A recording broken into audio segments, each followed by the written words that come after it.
Yo, what's going on, everybody? It's your boy Lil Drey, and I'm here with my co-host, my partner, my ace in the hole, Lil A.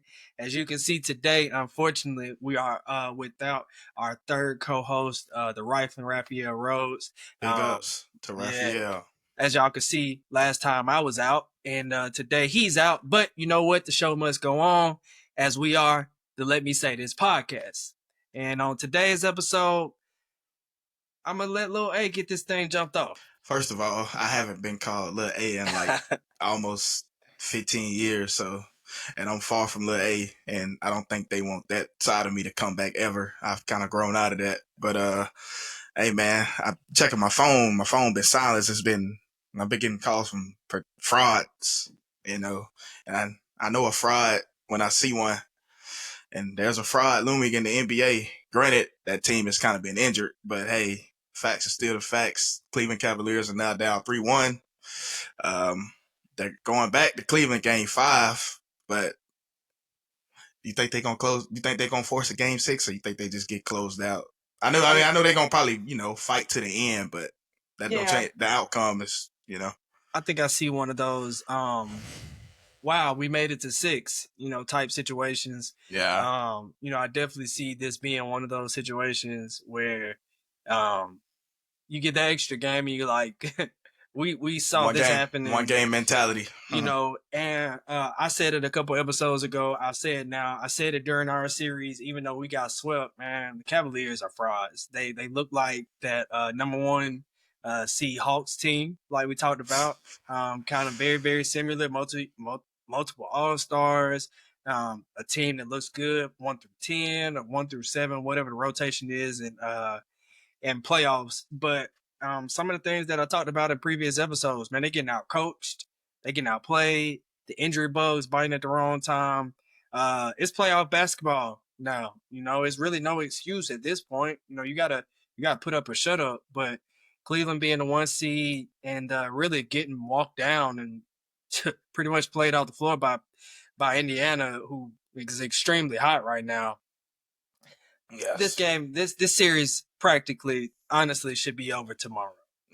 And one thing I will say about Indiana always seems to just find a team that's injury riddled. Happened last year with Milwaukee, and then it happened with New York last year, and now this year with Cleveland. But on the flip side, you when you in a position where you up like this, you kind of you don't want to force it. In this case you don't want them to force a game 6, because Cleveland got that 1 game mentality. Just we just need to survive. That's it. So you don't want to go into your building in a game 6 and feel like you the team that's down. So you want to kind of close that out, because game 7, as much as the second round has proven that home court advantage has kind of been debunked so far, but you still don't want that game 7. You still don't want the game 7 on the road. You still would want to have that at home in your building in front of your crowd. So it's a lot of pressure. Yeah, it looks good. You up 3-1. You think you can kind of coast a little bit, but it's the playoffs. I don't think nobody's coasting. It's just the fact that Anything the can pressure happen builds. right Yeah, here. the pressure. Yeah. Yeah, the pressure. And then we seen, and it's a rarity, but it happens. Yeah. We've seen 3-1 leads get blown, so it's just like, hey. So I think they need to kind of move with more of a purpose than Cleveland does. You know what I'm saying? So, and then who they'll be facing, I don't want to kind of get into that yet, because I feel like that series Still very back and forth. Yeah, so that series I think Boston might have found some new life, but sticking back to Cleveland, like, what did they go? Like, what did they do with this team? And, Do uh, they? and and something really interesting, and I'm gonna let you finish. Something really interesting. I was just looking at. I'm reading right here off to the side. That is really interesting about this series. Through 4 games, the Pacers, outside of 1 game that they lost, have not scored less than 120 points. And I just want to see, what is that? I mean, we talked about a defensive player of the year candidate that was on that team. Like, what does that say about Cleveland? Like, they don't have a defense. Last year, a week ago, this conversation was about the Miami Heat not being able to play basketball. This conversation was about the mere fact that, we couldn't really keep up with the Cavaliers. Here we are a week later, and different situation, different set of circumstances, and now Cleveland looks like they can't play defense. They can't Yeah, defend. They can't score. It's just really tough sledding for them right now, honestly. because it's all about, as we know, when you a 7-game series, you playing the same team. Over and First to win over. 4 games. Yeah, it's all about the matchups.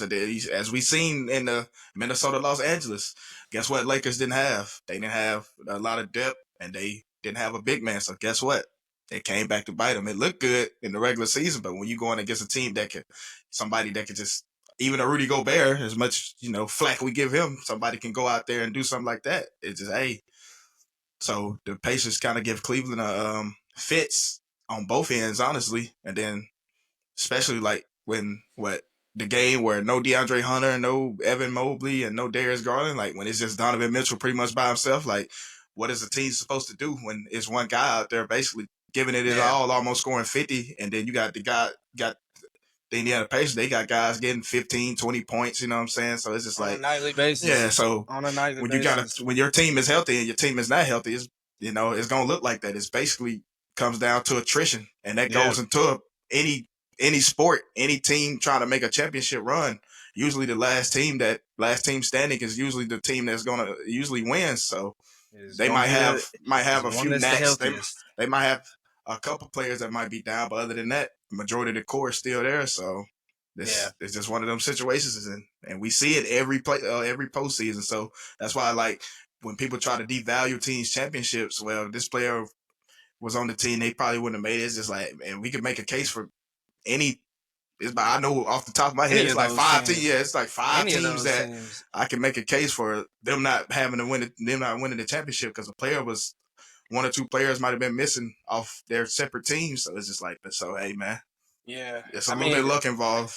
and to mirror that into kind of maneuver into another series, to mirror that, we're seeing the same situation over in the West with Golden State. Golden State, they didn't even lose near as many players as what the Cavaliers did, but I guess you could say the combination of Yeah, players that they lost is the equivalent and probably still lesser value of Steph Curry. yeah, The Warriors right now are kind of in a tough spot over there. They're down 2-1, possibly looking to go 3-1 after tonight. That's tough sledding. yes, Steph's dealing with a hamstring injury, first time in his career. Never had a hamstring injury. Always been ankles or something like that. And this isn't one of those injuries that you could even remotely feel like in the least bit like, hey, yeah. we'll You try to don't. give it a test Yeah, on game 5 or 6, or this will be game 5 if I'm not wrong. But you don't I think even 4. really want to, yeah, game 4.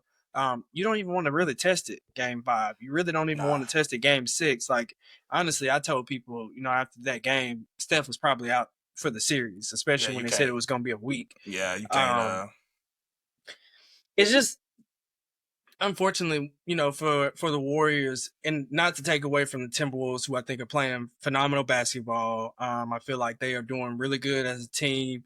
I feel like they're being coached very well. I don't feel like Steve Kerr is just getting out coached, because if you watch the games are competitive.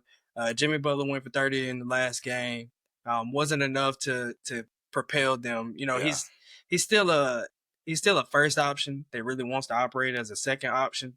And when faced with that problem, now we see, like, he really, really wants to be a second option. And I yeah, think some of that luster of that first option kind of walked out of the door when he left Miami. yeah. That's what I was telling Raphael. Like, I think, well, last week, I think Jimmy's in a position now that he knows that, like, he don't really have to do, barring the circumstances now, he don't really have to do a whole lot. He kind of plays second fiddle now. But now he's in the situation. And also what I alluded to with Raphael too, like, yeah, when all the times he was carrying the heat, of course he was going to get gas. It was going to get to a point like in the finals, he's going to flame out. But now we in the second round, like, I don't really think that's going to be an issue. Fatigue is really going to be an issue now if they advance, and Steph still dealing with that, because you don't want to deal with a soft tissue injury like a hamstring. So you don't kind of want to rush No, that not at groin, all. all that stuff. So it's just like so. Yeah. But Like I said, I dare not say that the series is over by a long shot. I think any series that features Jimmy Butler, Draymond Green, Buddy Hield, I know Buddy Hield's not really known for his playoff performances, but with anybody like Draymond Green and Jimmy Butler, I still think that the Warriors may have a chance. Um, Moving on to a different series, still remaining on the West Side. Um, Again, I said it in the last series. I feel like the other best team in basketball and the best series, any series in the playoffs has to involve the best player in basketball. Nikola Jokic still going out every night, proving to be the best player in the land. Um, the Nuggets collectively as a team haven't taken any type of hits. Almost seems like they're gelling a little bit better Yeah, post Mike Malone, Malone. Post Malone. So post Malone, um, almost seems like they're gelling a little bit better. Aaron Gordon's playing out of his mind. Russell Westbrook, obviously, he has a itch to scratch with being the former face of the Thunder. Yeah, that's what. Looking at a 2-2 series right now, coming into it, I think they play if not tomorrow. Yeah, Um, and I see that series just like we said with the series against the Clippers. I see it going 6 or 7 for sure. Uh, I don't really have anything super tough on that series other than I like the back and forth. I told someone, and I might have said it to you off screen, but I told somebody if the Thunder do so happen to weather this storm and they come out of this particular, I feel like the winner of the West is coming out of this series. Oh Is yeah, basically what I'm most saying. definitely. It's not to take away from Ant. It's not to take away from Steph. I don't think Steph is going to return this series. I think that's going to play pivotal, but I think the best team in basketball, other than the Yeah. Boston Celtics, is the Denver Nuggets. So, But no, I will say I think Jokic is kind of gassed. His numbers dropping. I think he's finally, the guys around him just got to step up. You know what I'm saying? Jamal Murray. I was gonna say it's the things that we talked about with like Yeah. LeBron So after all those years. yeah. So it's just like, hey, but as you said, yes. I think the series will go 7 games, and there's no unless something crazy just happened, unless one of those two teams just go out and dominate. It's 2-2, so basically 2 out of 3 at this point. They go out there and dominate 2 games and close the series in 6. But I see this series going 7 games. Each team has snatched the game on each team's floor, so it's just it's all about surviving in advance when it gets there. But and I do agree that whoever comes out of this series will represent the West, and I think maybe Minnesota would kind of want that. Not Minnesota, Denver want that rematch with Minnesota because of how things played out last season. So we'll see how that goes. But I'm just waiting on them to announce the MVP. I already know it's pretty much going to be SGA, but I want to kind of go back to East and talk about a situation that I kind of, in the words of Skip Bayless, I first guessed in Giannis Antetokounmpo, Greek freak, whatever you may want to say, is put in a situation to where like, hey, he's saying he's exploring his options. He gave the city a championship, but post that championship, they tried to kind of build another team to go on a run with Dame Lillard. It didn't work out. Sometimes, hey, you can do that. Some people are okay with like, hey, we tried to make a move, it didn't work. Okay. Versus sitting back on our hands and not even trying to do anything and nothing happens. So what do you think Giannis goes? It's about 7 or 8 teams he could potentially go to. Of course, Miami Heat name is always going to be thrown out there. I've seen OKC, San Antonio, LA. I want to go to Lakers because I'm trying to see a Magic and Kareem, modern day Magic and Kareem. But what do you see Milwaukee? Milwaukee's going to want some draft picks. They don't want no players. My headset died. That's why I was looking like that. Yeah. I honestly think this again is one of those situations where I'm starting almost to kind of get annoyed when star players ask for a trade because it's an immediate like give me everything that you it's always them three and it's always give me everything that you have. It's always like the two teams that's always tied to a star player. Lakers, Heat. And instantly, and I saw a report today, and I should have already known the very first team that was going to throw their name in the hat, the Brooklyn Nets. The Brooklyn Nets, who have an assortment of draft capital, uh, cap room, just in ultimately a bad situation. I think they saw some things a couple years ago. They saw some peaks and some very high peaks. They saw how close they could get, and even in a series that they faced Giannis, and now they kind of desperately are looking to have a cover star, cover athlete. Brooklyn forever and a day. Even going back to our younger years with the New Jersey Nets, they've always been an afterthought. They've Yeah, they always little been the bro. They little second. bro over there. They've always been the Yeah. second team. They're constantly trying to find a way to make themselves relevant and or make themselves into a contender. Um, but I realistically, I don't really see them. But it's going to be up to whatever team makes the best offer. Um, you know how I am. If it was up to me, and I know he's linked to, like you said, your Lakers, your Miami, your I know what his preferred destinations are. I know what teams habitually, your Rockets, your Nets, things Mhm. like that will go after him. But with what I am saying to that point is, A, as I always ask you, is it worth the farm? If it's not worth the farm, then just save the cows that you got. Yeah, a team like Uh, OKC got hella draft picks to throw away. They can probably give away like 2, 3 players. but So that see, would be the best suited situation. But just knowing how everything played out a couple years ago with us and Dame, okay? I always, we talked about this off screen. I always go back and look at how our initial trade was was shown, and I want to pull it up. As a matter of fact, hopefully I'll be able to show it. But I want to show what the initial offer was, and I always talk about that offer in itself. And let's see if I can. Okay, where are we going with it? Let's see. So, can you see that? yeah, there we go. Look at Okay. this official. All right. So this trade in itself has always been like really, really chaotic to me.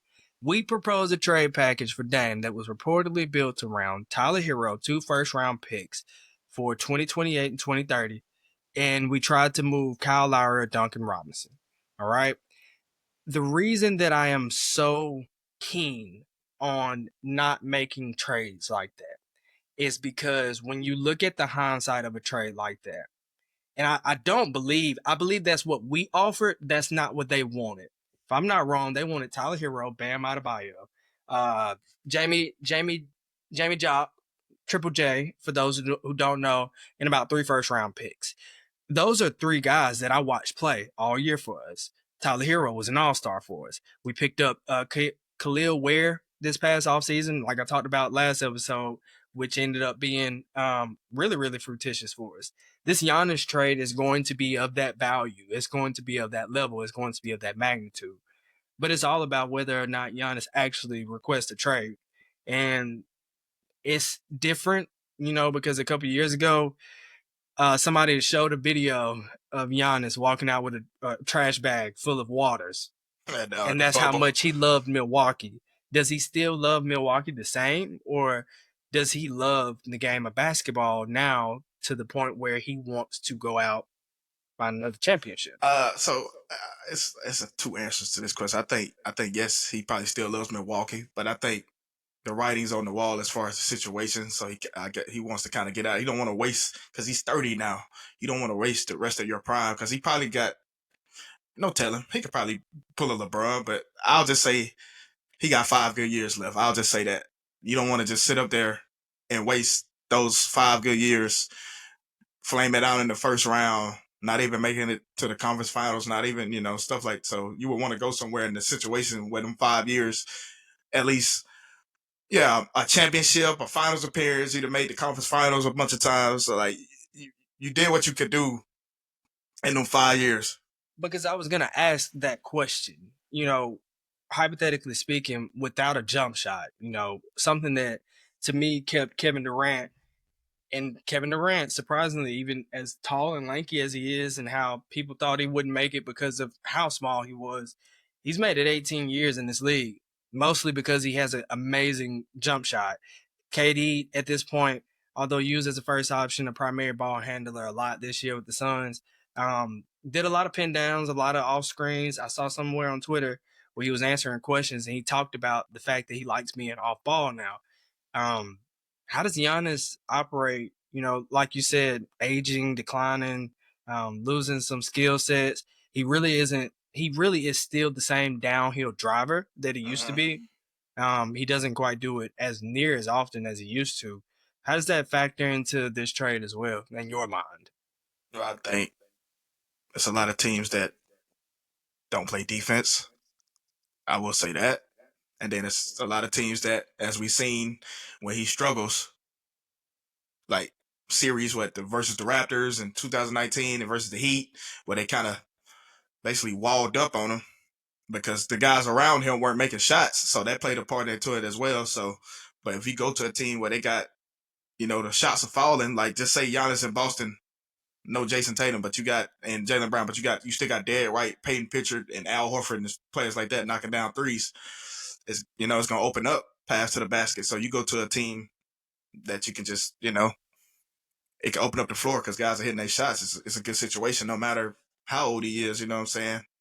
And then it goes to a situation where he can fall back and because he's never been a number two as far as like went from the time he won most improved and I want to say 2017 all the way up until now. That's when he kind of basically ascended into being that number one option. So that's pretty much 10 years of him being a number one. And now you go to a team where they got like an SGA. Now you can take a back seat. You not be required to do as much. And they have a good defense. I was definitely about to allude to, you know, hey, I think it's almost with 100% certainty that Giannis is headed to the West. I don't think there's another team in the East that um, is competitive, ready, probably willing to make that trade to move into what I feel like in the East. You know, we talked about this before. The East being so weak is kind of dumb to make a trade of that magnitude to stay competitive when Max Strus has a starting job in the NBA. And yes, that's a soundbite.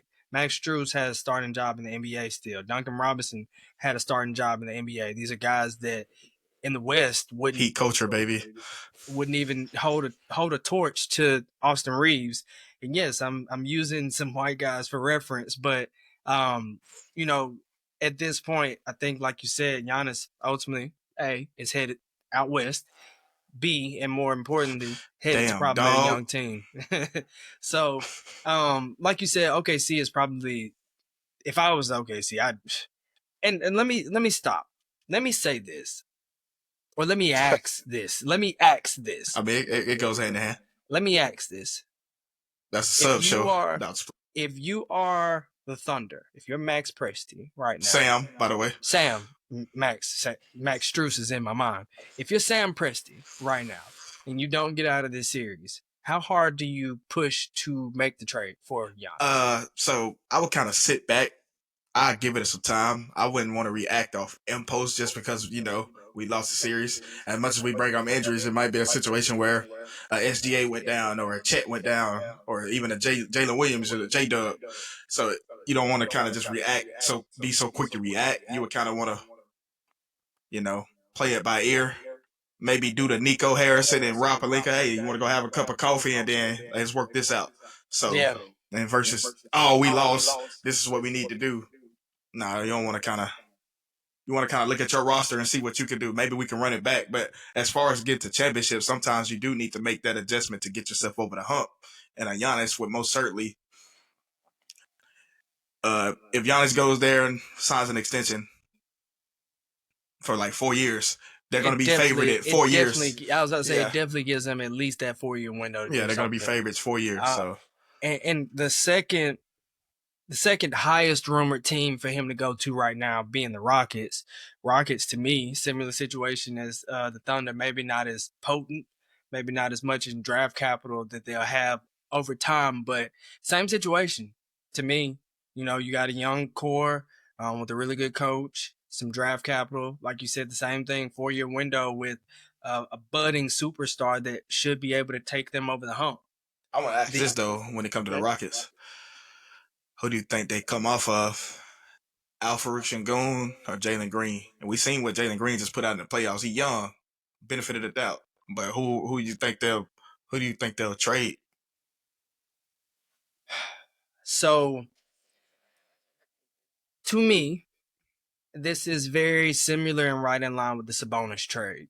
You know how you had a couple years back where it was either going to be Spider or it was going to be, De'Aaron Fox, or it was going to Halliburton. be Halliburton. You know, it was going to be somebody in that mix. And from that, I gathered that sometimes a really tough choice has to be made. Yeah.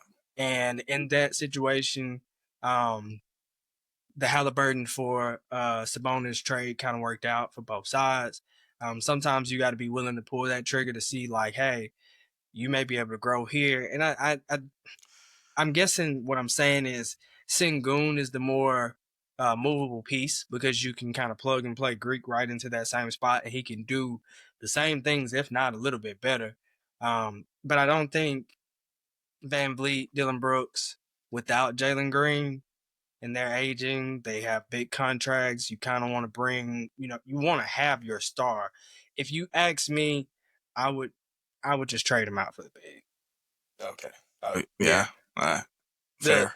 The third team, and I don't have a lot of steam on this one. I don't even really want to get into this one too deep, because I'm not reading in it deeper than what it needs to. The third team that Giannis has been linked to thus far, of course, is Victor Wembanyama in the San Antonio Spurs. And I really feel like that's just more smoke and mirrors. The Spurs are obviously trying to turn the page and have a new chapter, have a new life. Yeah. And nothing short of relocation will really draw anything other than their core fans back to San Antonio. Yeah, it's kind of, yeah. It was fun, when Timmy and Manu and all them was there, but it's just like now it's an afterthought. And I hate to say it like this, but now when I see those black and white jerseys, there's no pageantry. Doesn't have that same mystique. Yeah. There's nothing there left for me to make me feel like this is one of those things where I feel like this would work. I think that the Spurs are very, very desperately and very, very, they are working very, very hard to make sure that Victor does have somebody to play with, and that Victor does have somebody that can mentor him. They did bring in De'Aaron Fox, as we just alluded to, in this year's season. He ended up getting hurt, sitting out for the rest of the season, but it would be really good to see De'Aaron Fox, Greek, Wemby together. They still have some other great players over there as well, but if there was any to, I can spice it up a little bit more. It depends on the lottery. I think so. And the lottery is getting ready to come up. Do we see? I mean, it's foolish, but do we see a situation to where if the Spurs somehow got the number 1 pick again, they draft Cooper Flag and be wild enough to be like, let us get Giannis. We give y'all Cooper Flag, Stephon Castle, and Harrison Barnes, because Harrison Barnes would be a salary dump, and then I'm really liking this little new feature though. Yeah. So share the screen, but yeah. Or they just win the lottery and draft Cooper Flag, and they don't even worry about Giannis. Next. Yeah, because right now, where are they projected at? They're projected to outside top 5. They are projected. So we scrolling. To be in the top 8. They got a 6% chance at the number 1, so I don't with a 26% chance at the top 4. And I'm kind of with you now that I'm looking at it like this, because when you look at what we're looking at right now, if you can get into the top 4 and you don't get Cooper Flag, and let's say that maybe you don't get Ace Bailey either, then do you think, because like it says, you have Stephon Castle, you got De'Aaron Fox, you got Wemby, You know, Yeah, you don't need to get too greedy. You know what I'm saying? yeah, and I think that's a big part of it. As it stands right now, it looks really really hot. And even to go backwards to talk about the Nets, I think the same thing with the Nets. The Nets right now would have a top 6 pick, maybe top 5. I think the same thing with them. I think a lot of what's going to happen with Giannis is going to come down to kind of similar to the NFL draft this year. What happens with the lottery? What happens with the draft? What when and where does Giannis actually request a trade? And what team says that these picks that we're looking at, this top 5, because Philly's not going to do it. No. The Pelicans aren't going to do it. The Hornets aren't looking to move. The Wizards aren't going to make a move on Giannis, and neither are the Jazz. So nobody even has like a 20% chance to get number one. Yeah. So yeah, this is looking.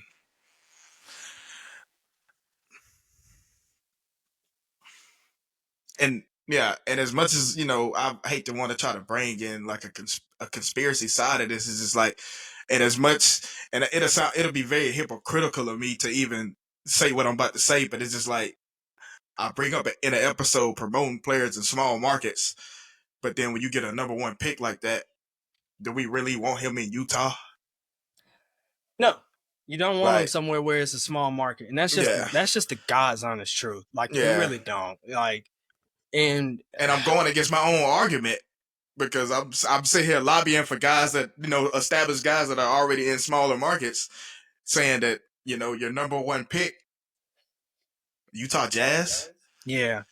And so somebody like Cooper Flag right now is going to go and get a Gordon Hayward start, a Gordon Hayward career, a Gordon Hayward life. He's going to end up in Utah and hopefully not have the same career.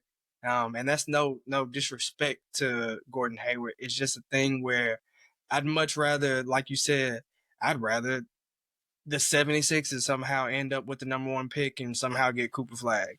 Like as set up and as rigged as that comes across, especially when it comes to the draft lottery, I'd rather have, like we said, Ace Bailey and Cooper Flag somewhere where they really, really need to be. Honestly, a small market that I will, lobby for a Cooper Flag to be is just to stay in North Carolina and play for Charlotte. You can keep Melo healthy. You can work that, put him along, with Brandon Miller, and then Cooper Flag. You could, what I'm saying, a young upstart team. Find a coach that can get them guys to play defense, develop. Find some guys that'll be willing to, some veteran guys that'll be willing to play for that organization, and then work your way from being a play-in team, being a team that's fifth or sixth in the East, and then work your way up the ladder pretty much, because you got Melo's still young, Brandon Miller young, Cooper Flag, they're young, so their future will be bright. But as far as Utah, nah. And I guess that just says we're a little out front, but like Anthony said, where he first guessed it. So although it's rumored right now, we're gonna wait until Giannis does officially put in his request to be moved. If y'all watching this and you see this part, man, comment down below where you think that Giannis might end up. Comment some trade packages that you think might take place, or something that, or do you want to see him on your favorite team? Rob Pelinka, if you did it once, you can do it again. That's all I'm gonna say. At this point, I'm pretty sure it's gonna cost Austin Reeves, maybe Hachimura, Finney Smith, because I'm pretty sure they ain't gonna want no Vanderbilt. But we probably gonna lobby for Vanderbilt more than, because at least Finney Smith can play defense and shoot. And a Dalton Connect, who was also thrown around in the trade earlier, but we see how that went. And enough of NBA. Another thing I kind of had thought up in my mind as far as the NFL, we got the schedule release coming up, and we will be covering that each team, each division, team by team. We will be doing that for you guys. But I had the feeling Eagles coming off a Super Bowl, the team always gets to host on banner night, the first, opening, and I had the feeling, when the NFL needs ratings, who do they throw out? America's team, baby. So I kind of had the feeling this would be the matchup to open the NFL season, and especially what just went down with the George Pickens trade. Yep. how the Cowboys was doing in the draft and a little, free agency, filling some quality key pieces. But as far as the draft and this George Pickens moves, I'm gonna just go ahead and say it. As much as I've defended Dak in the past, Dak, you have no excuses. You got to take the Cowboys to places they haven't been in a while. I'm not saying winning and getting there. You want to win, but like get the Cowboys over the hump of being at best a second round playoff team. But how do you feel about this matchup being the opening matchup? I think in any situation where you start with your Super Bowl champion and you have a chance for it to start as either a division or rivalry game, always take the take the opportunity. I'm sorry. We got to pause for just a second. Because I want to show this because we just got done talking about this and we're talking about it in real time. And something big just happened in the real sports world. And I can't pull it up quite yet, but we just got done talking about it. For those that don't know, and I'm telling you right now, the Dallas Mavericks have won the rights to the number one pick. And ultimately, they get to right their wrongs here and possibly selecting Cooper Flag. I'm trying to get logged in. He said the possibility. Let's be real here. Yeah. This ain't no Travis Hunter or Cam Ward. No, this is a unanimous number one pick. That's just like when Zion came out. Whoever won the lottery is taking Zion. Whoever won the lottery taking LeBron. So it's just like this ain't no. Yeah, this is a unanimous consensus. I should say consensus. That's the word I'm looking for. Mind you, and I want to show this. I'm sorry. I know I'm spamming this, but the Mavericks had a 1.8% pre-lottery chance to even score this pick. So really good things happening for them. I know we were trying to get into NFL, but man, I think that's really crazy. I mean, that's enough to break news because like nobody was expecting that. Yeah. So and just you can kind of kill the KD to Dallas rumors. Yeah. So, so let's talk about that. I know we weren't on NFL. Let's talk about what that means for Dallas. Coming off a big trade. I don't even know what to say. Dallas just honestly kind of just got a blessing. They really just got done trading away a superstar, and now here we are. They get another superstar.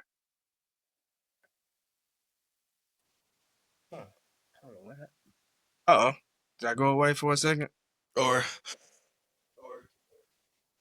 I don't know what's going on. I'm gonna play devil's advocate. Or is Dallas not done working their magic? They might do it twice in a lifetime. I hope not, man. I really hope not. Yeah. So as it stands right now, the Mavericks are number 1, the Spurs are number 2, the 76ers are number 3, and the Hornets are number 4. So I'm definitely seeing, like you said, Cooper Flag coming off the board there, number 1 for sure. We just got done talking about that, but that's really great news if you're a Dallas Maverick fan right now. It's actually great news for you. You'll be able to go see the perennial number 1 pick. It was get to a point. I was gonna not go to Mavs games because like, why would you trade Luke? I'm not even a fan, but as a resident in the DFW, it's like, why would you do that? So you got to. Like, and I'm gonna ask this though: you think the Spurs, because they're behind them, you think the Spurs trade up to get that number 1 pick? If it doesn't include Victor Wembanyama, I don't want to talk. First of all, they might well don't even pick up the phone and try to call and ask. If trading for the number 1 pick doesn't include Victor Wembanyama, I don't want to talk. Y'all can get De'Aaron Fox. I don't want to talk. And I don't back want to to the talk. football team. But going back to football, yeah, I think that's going to be a great kickoff. Great kickoff. Philadelphia coming off a Super Bowl, much deserved. I feel like Dallas is Dallas. They're America's team, whether anybody likes it or not. It's going to be a phenomenal way to start the season. As we've seen in years past, usually somebody goes out and lays an egg. I don't want to say which team I think is going to go out and lay an egg, but um, I can tell you it doesn't rhyme with Sheagles. This guy. But it'll be really good to see. Um, Dak has a new weapon in town. Um, y'all made some really good picks. Y'all got an offensive lineman this year in the draft. A lot of people, Built by Bama, baby. ESPN, Fox, a couple different places said that y'all drafted very well this year. So hopefully this will be a turning point for the Dallas Cowboys, as well as the Dallas Mavericks for that case.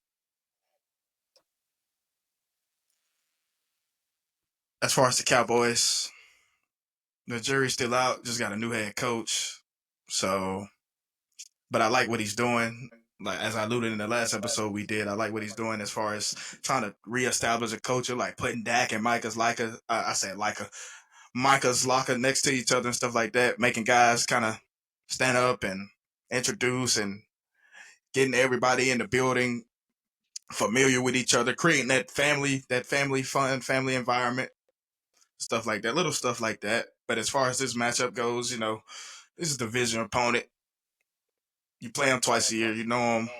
You gotta have it. But You gotta have it. I'm I think it's calling gonna be. upset. I'm calling upset already. I 4 hope months so. away. I hope I'm so. calling upset. I really, really hope so. Because Super Bowl hangover for one thing is okay. Kind of get debunked because the Chiefs made 3 straight Super Bowls, but at the same time, there's not really too much pressure on the Eagles to win it. They don't have number 15 on their team, so So I don't believe in it to begin with. that and what way for the Cowboys to make a statement to go into Philly on banner night and take the Eagles down week 1, and with a new coach, you know what I'm saying? I could get on my Michael Irvin high horse, but I'm not about to do that because I'm not that type of Cowboy fan. I'm more logical Cowboy fan. But wait, that would set an early tone week 1. Because, when the last time they played the Thursday night game opener, Tampa coming off their Super Bowl, nobody gave the Cowboys a shot to even win that game. And, our kicker at the time, no, Tampa still won, but it's just the fact that how the Cowboys played. If the kicker make like 2 field goals, Cowboys win that game. So, yeah, so it's just like, but yeah, you can set a tone week 1 with a win over Philadelphia Eagles. And that's all I got. That's all we got. Yeah. Unless you got anything you want to put out. Nah, man. Schedule release for the NFL is May slated 14th. for this Wednesday, May 14th. Prayerfully, Godspeed. Raphael will have everything taken care of by then. Myself and Anthony will be back Wednesday. This particular episode probably will be uploaded in the coming days. You may be seeing it today. You may be seeing it in the coming days. And then from there, as Anthony alluded to, we'll be going down and looking at some, not only our favorite team, but a couple different schedules. Clearly some of them are going to overlap. I think we'll probably just try to highlight some of the marquee games when they are, your Thanksgiving games, your Christmas games, things like that. Of course, your openers, and some critical games in probably week 16 to 18 that are going to mean something. Other than that, we're going to look at some more games between now and Wednesday. I don't think anything that's going to really move any series in any one direction. I don't think by Wednesday any series will have closed. So we'll touch on anything that we see as far as NBA news between then and now. However, the next episode will mostly be about NFL schedule release. So, as always, you got anything before I sign us out? No, I'm not going to say that because it's a sports show. But no, I'm cool. I'm going to say But I'm going to say what you're about to say because I know what you're about to say. and I wish that like I could make it appear up here on the screen or something like that. But remember, there's a certain different demographic of young men that never think to cheat. So, It's not for the if you are new to the Let Me Say This podcast, strike that man, from the like, tape, share, man. subscribe if you're new. We appreciate any and every bit of support. All our socials down here and the link Everything somewhere. I got is literally Let's Just Never Die. So everything. So You know, easy if to you don't find me. see it, if you don't see it right here or you don't see it right here, hopefully it's in the comments or the description box down below. Until next time, I'm Lil Drey. He's Lil A. We out. Love.